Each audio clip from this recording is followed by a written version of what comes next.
ఈ వీడియోలో మనం ప్రపంచంలోని అత్యంత పురాతనమైన మతం ఏదో తెలుసుకోబోతున్నాం. ఎస్పెషల్లీ హిందూయిజం, బుద్ధిజం ఈ రెండిట్లో ఏది పురాతనమైనదో తెలుసుకోబోతున్నాం. అలాగే అత్యధికంగా కెమికల్స్ ఏ ఫ్రూట్స్లో ఉంటాయో తెలుసుకోబోతున్నాం. అండ్ ఇక్కడ కనిపిస్తున్న నీతా అంబానీ మెడలో ఉన్న నెక్లెస్ కాస్ట్ ఎంతో తెలుసుకోబోతున్నాం. ఆ కాస్ట్ తెలిస్తే మీరంతా ఆశ్చర్యపోతారు. అలాగే ఇక్కడ కనిపిస్తున్న ఈ అమ్మాయి చేసే బిజినెస్ గురించి తెలిస్తే మీరంతా అవాక్ అవుతారు. ఇలాంటి టాప్ 10 ఇంట్రెస్టింగ్ ఫ్యాక్ట్స్ని మనం ఈ వీడియోలో డీటెయిల్గా తెలుసుకోబోతున్నాం. వీడియో చాలా ఇంట్రెస్టింగ్గా ఉండబోతుంది కాబట్టి ఏమాత్రం స్కిప్ చేయకుండా పూర్తిగా చూసి అన్ని విషయాలు తెలుసుకోండి.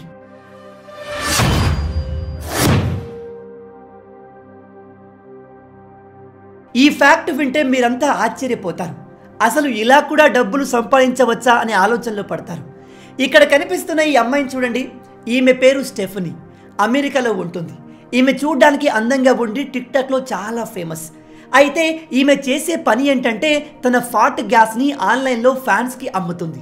సింపుల్గా చెప్పాలంటే తన పిత్తుని ఆన్లైన్లో ఫ్యాన్స్కి అమ్ముతుంది. ఊరుకోండి బ్రదర్, ఫాట్ని ఎవరు కొంటారు అనుకోకండి. తన ఫ్యాన్స్ ఎగబడి కొంటున్నారు. మీరు చెప్తే నమ్మరు. ఈమె ఇలా చేస్తూ నెలకు 38 లక్షల వరకు సంపాదిస్తుంది. అంటే సంవత్సరానికి 5 కోట్ల వరకు. చూడండి బయట ప్రజలు ఎలా ఉన్నారు అనేది. ఫాట్ని కూడా కొంటున్నారు అంటే ఈ ప్రపంచంలో పిచ్చోళ్ళు తక్కువేం లేరు. మీలో ఎంతమంది ఈ విషయాన్ని కొత్తగా తెలుసుకుంటున్నారు అండ్ దీని గురించి మీరేమనుకుంటున్నారో మీ ఆలోచనల్ని కింద కామెంట్లో చెప్పండి. అమెజాన్, ఫ్లిప్కార్ట్, స్విగ్గీ, జొమాటో లాంటి ఆన్లైన్ డెలివరీ బాయ్స్తో కాస్త జాగ్రత్తగా ఉండండి. మీరు ఆర్డర్ చేయని ఏదైనా డెలివరీ మీ ఇంటికి వస్తే వెంటనే అలర్ట్ అయిపోండి. ఈ మధ్య కొంతమంది దొంగలు ఏ ఇంట్లో ఒంటరి మహిళలు ఉంటారో గుర్తించి వాళ్ళ ఇళ్లకు కొరియర్ వచ్చిందని, మీకు ఆర్డర్ వచ్చిందని వెళ్ళి ఆ ఇంట్లో ఎవరు లేరు అన్న విషయాన్ని కన్ఫర్మ్ చేసుకొని వాళ్ళపైన దాడి చేసి ఇంట్లో డబ్బు, నగలు దోచుకుంటున్నారు. కాబట్టి నెక్స్ట్ టైం మీ ఇంటికి ఎవరైనా డెలివరీ బాయ్ వస్తే కంప్లీట్ డోర్ ఓపెన్ చేసి మాట్లాడకండి. సగం డోర్ని ఓపెన్ చేసి డీటెయిల్స్ అడిగి కన్ఫర్మ్ చేసుకున్న తర్వాతే డోర్ ఓపెన్ చేయండి. మీకు కొద్దిగా అనుమానం వచ్చినా డోర్ని వెంటనే లాక్ చేసి 100కి కాల్ చేసి పోలీసులకు ఇన్ఫార్మ్ చేయండి. ఇలాంటి మోసాలు రోజు రోజుకి పెరుగుతున్నాయి కాబట్టి జాగ్రత్తగా ఉండండి. మీరు ఉంటున్న ఇంట్లో లేదా అపార్ట్మెంట్లో కొత్త వాళ్ళు ఎవరైనా ఎంటర్ అయితే వాళ్ళతో కాస్త జాగ్రత్తగా ఉండండి. ఇక్కడ కనిపిస్తున్న ఈ మహిళ పేరు నీతా అంబానీ. ఈమె మన దేశంలోనే రిచెస్ట్ పర్సన్ అయిన ముఖేష్ అంబానీ భార్య. అయితే రీసెంట్గా అనంత్ అంబానీ ప్రీ వెడ్డింగ్లో ఈ నీతా అంబానీ ఒక నెక్లెస్ వేసుకుంది. ఆ నెక్లెస్లో పెద్ద పెద్ద బ్లూ ఎమరాల్డ్ జెమ్ స్టోన్స్ ఉన్నాయి. ఈ నెక్లెస్ కాస్ట్ ఎంతో తెలుసా? అక్షరాల 500 కోట్లు.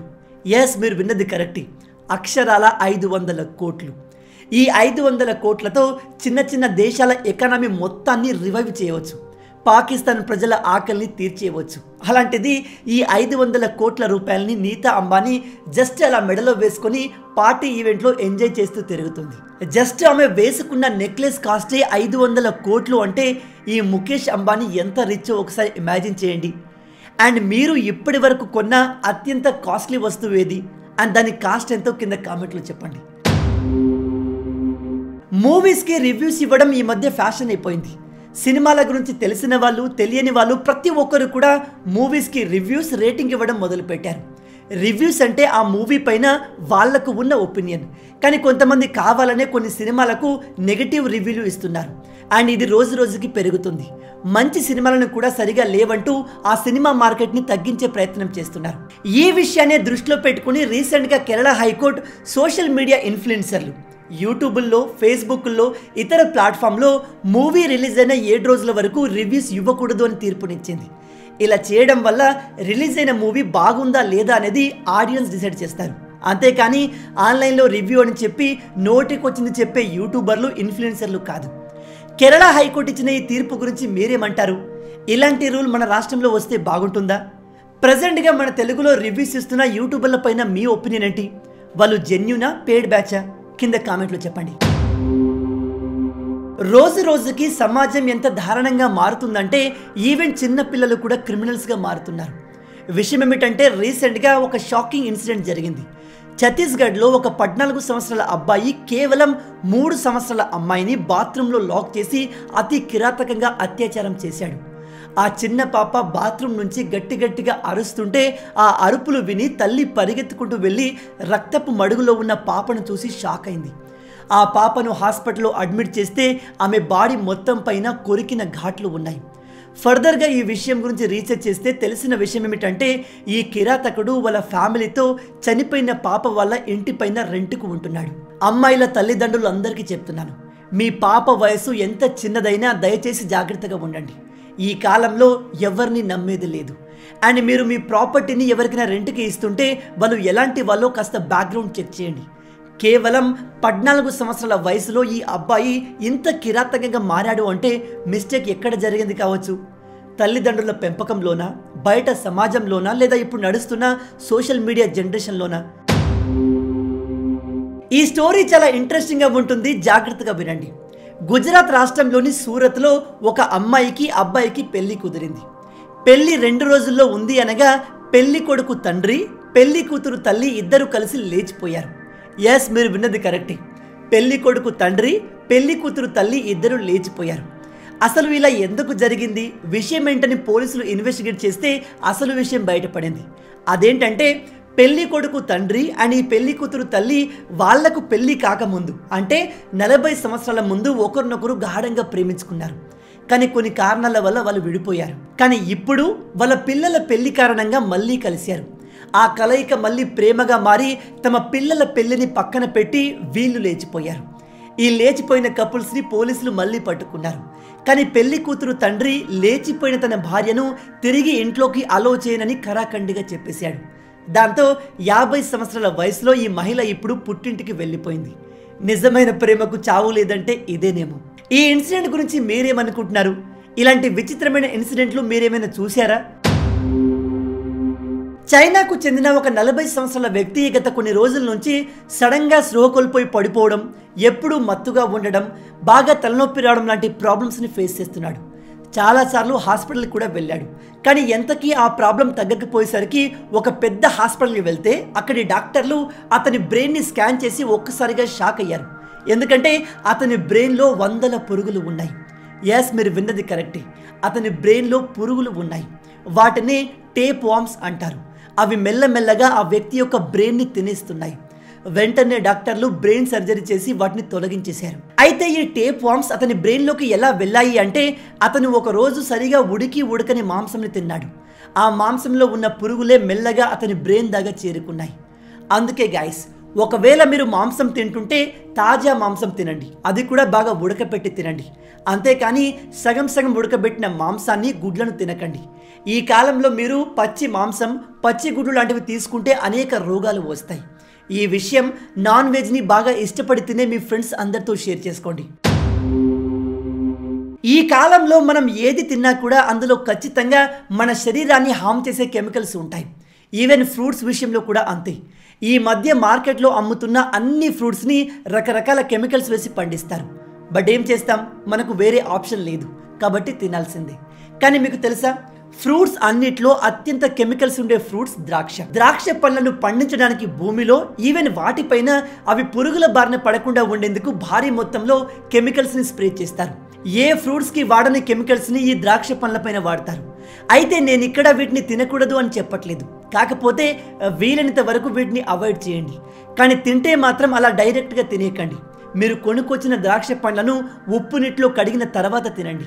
ఈ విషయం చాలా ఇంపార్టెంట్, అందరికీ తెలిసేలా వీడియోను షేర్ చేయండి. మళ్ళీ చెప్తున్నాను, మీరు ద్రాక్ష పండ్లను తీసుకొచ్చి అలాగే తింటే దానివల్ల కలిగే లాభం కంటే నష్టం ఎక్కువగా ఉంటుంది. కాబట్టి ఖచ్చితంగా ఉప్పు నీటితో కడిగి తినండి. ఇక్కడ కనిపిస్తున్న ఈ అమ్మాయి పేరు మాలవిక. ఈమె ఎక్కడికి వెళ్ళినా ఇలా పోలీస్ యూనిఫామ్లోనే వెళ్తుంది. ఈవెన్ తన పెళ్లి చూపులు కూడా పోలీస్ యూనిఫామ్లోనే జరిగింది. అలా అని ఈమె ఒక సిన్సియర్ పోలీస్ ఆఫీసర్ అనుకోకండి. ఈమె ఒక ఫేక్ పోలీస్. మాలవికకి పోలీస్ అవ్వడం అంటే చాలా ఇష్టం. అందుకోసం ఈమె 2018లో RPF SI రిక్రూట్మెంట్ ఎగ్జామ్ని కూడా క్లియర్ చేసింది. కానీ మెడికల్ టెస్ట్లో రిజెక్ట్ అయిపోయింది. ఈమె సెలెక్ట్ కాకపోయినప్పటికీ పోలీస్ అవ్వాలి, పోలీస్ యూనిఫామ్ వేసుకోవాలి అనే ఒక రకమైన ఇష్టం, పిచ్చితో సొంతంగా పోలీస్ యూనిఫామ్ కుట్టించుకొని అన్ని ప్లేస్లకి ఈ యూనిఫామ్లో వెళ్ళేది. చూసిన వాళ్ళు రియల్ పోలీస్ ఏమో అనుకుని రెస్పెక్ట్ ఇచ్చేవాళ్ళు. టెంపుల్స్లో అయితే స్పెషల్ దర్శనం ఇచ్చేవాళ్ళు. కొంతమంది అయితే కాలేజీల్లో ఈవెంట్లలో స్పెషల్ గెస్ట్గా పిలిచేవారు. ఈవెంట్ రీసెంట్గా జరిగిన ఉమెన్స్ డే రోజు ఒక ఈవెంట్లో ఈమె స్పెషల్ గెస్ట్గా వెళ్ళింది. అయితే ఈమె ఎలా దొరికిపోయిందంటే రీసెంట్గా ఆమెకు ఎంగేజ్మెంట్ అయింది. ఆమెను చేసుకుపోయే అతను ఐటీ ప్రొఫెషనల్. ఈమె యూనిఫామ్ వేసుకుని తిరగడం చూసి కాస్త డౌట్ వచ్చి ఈమె నిజంగా పోలీసా కాదా అని బ్యాక్గ్రౌండ్ రీసెర్చ్ చేశాడు. అంతేకాదు అఫీషియల్స్ కూడా ఇన్ఫార్మ్ చేశాడు. వెంటనే ఆర్పీఎఫ్ డిపార్ట్మెంట్ నుంచి కొంతమంది అఫీషియల్స్ వచ్చి ఈమె ఫేక్ అని, ఈమెకు అసలు ఎటువంటి జాబ్ లేదని కన్ఫర్మ్ చేసి అరెస్ట్ చేశారు. ఏదైనా విషయం పైన ఇష్టం ఉండాలి కానీ ఆ ఇష్టం పిచ్చిగా మారకూడదు. అవునా కాదా? ఈ మాలవిక గురించి మీరేమనుకుంటున్నారు? చివరి ఫ్యాక్ట్ తెలుసుకునే ముందు మీ అందరికీ ఒక చిన్న రిక్వెస్ట్. ఇప్పటి వరకు మీరు ఈ వీడియోను చూశారంటే ఈ వీడియో మీకు తప్పకుండా నచ్చే ఉంటుంది. నచ్చితే అలా ఊరికే చూసి వెళ్ళిపోకుండా వీడియోని లైక్ చేయండి. ఈ వీడియోకి నేను మీకు ఇచ్చే లైక్స్ టార్గెట్ 5000 లైక్స్. చాలా ఈజీ, సింపుల్గా చేసేయండి. అలాగే ఇలాంటి మరిన్ని ఇంట్రెస్టింగ్ వీడియోస్ కోసం మన ఛానల్ని సబ్స్క్రైబ్ చేసి మమ్మల్ని సపోర్ట్ చేయొచ్చు కదా. ఇది మీకు కంప్లీట్లీ ఫ్రీ, కానీ మీరు చేసే ప్రతి ఒక్క లైక్ అండ్ సబ్స్క్రిప్షన్ మాకు మరిన్ని వీడియోస్ చేయడానికి ఒక మోటివేషన్లా ఉంటుంది. కాబట్టి వీడియోని లైక్ చేసి ఛానల్ని సబ్స్క్రైబ్ చేయడం మర్చిపోవద్దు. రీసెంట్గా మన ఫాలోవర్ ఒకరు ఒక క్వశ్చన్ అడిగారు. అదేమిటంటే హిందూ మతం ముందు పుట్టిందా, బౌద్ధ మతం ముందు పుట్టిందా అని. ప్రజెంట్ ఇంటర్నెట్లో అవైలబుల్ ఉన్న ఆర్టికల్స్, చాలామంది ఆర్కియాలజిస్టులు చేసిన డిస్కవరీ ప్రకారం ప్రపంచంలోనే అతి పురాతనమైన మతం హిందూ మతం. ప్రజెంట్ మన శాస్త్రవేత్తల దగ్గర ఉన్న ఆధారాల ప్రకారం హిందూ మతం 3000 సంవత్సరాల కంటే పురాతనమైంది. ఈ విషయాన్ని ప్రూవ్ చేసే స్క్రిప్చర్స్ కూడా అవైలబుల్ ఉన్నాయి. అదే బౌద్ధ మతం విషయానికి వస్తే బౌద్ధ మతాన్ని స్థాపించింది సిద్ధార్థ గౌతమ. ఈయన ఒకప్పుడు మన అఖండ భారతదేశంలో భాగమైన లుంబినీలో 623 బీసీలో జన్మించారు. ఇక్కడ బీసీ అంటే యేసుక్రీస్తు జన్మించిన దానికంటే 623 సంవత్సరాల ముందు అని అర్థం. దీని ప్రకారం బౌద్ధ మతం పుట్టి దాదాపు 2600 సంవత్సరాలు అవుతుంది. అదే హిందూ మతం 3000 సంవత్సరాల కంటే పురాతనమైంది. అండ్ ఈ హిందూ మతాన్ని ఎవరు స్టార్ట్ చేశారో ఎవ్వరికీ తెలియదు. కొంతమంది శాస్త్రవేత్తల ప్రకారం ప్రజెంట్ భూమిపై ఉన్న అన్ని మతాలు హిందూ మతం నుంచే పుట్టాయి. అయినో మీలో చాలామంది ఈ విషయానికి అగ్రి చేయకపోవచ్చు. ఒకవేళ మీరు అగ్రి చేయకపోతే మీ దగ్గర ఉన్న ఎవిడెన్స్ని, డేటాని కింద కామెంట్లో చెప్పండి. వాటి గురించి మనం ఫర్దర్గా డిస్కస్ చేద్దాం. ఓవరాల్గా ఈ విషయం గురించి మీరేమనుకుంటున్నారు? మీ ప్రకారం ఈ ప్రపంచంలో అతి పురాతనమైన మతం ఏది? కింద కామెంట్లో చెప్పండి. సో గైస్, విన్నారు కదా, మొత్తంగా ఇవి ఈ వీడియోకి సంబంధించిన టాప్ ఇంట్రెస్టింగ్ ఫ్యాక్ట్స్. మనం ఇప్పటి వరకు డిస్కస్ చేసిన ఈ ఫ్యాక్ట్స్లో ఏ ఫ్యాక్ట్ మీకు బాగా నచ్చిందో కింద కామెంట్లో చెప్పండి. నెక్స్ట్ వీడియోలో ఇంకొన్ని మరిన్ని ఇంట్రెస్టింగ్ ఫ్యాక్ట్స్తో మళ్ళీ కలుద్దాం. అంటిల్ దెన్, జై హింద్.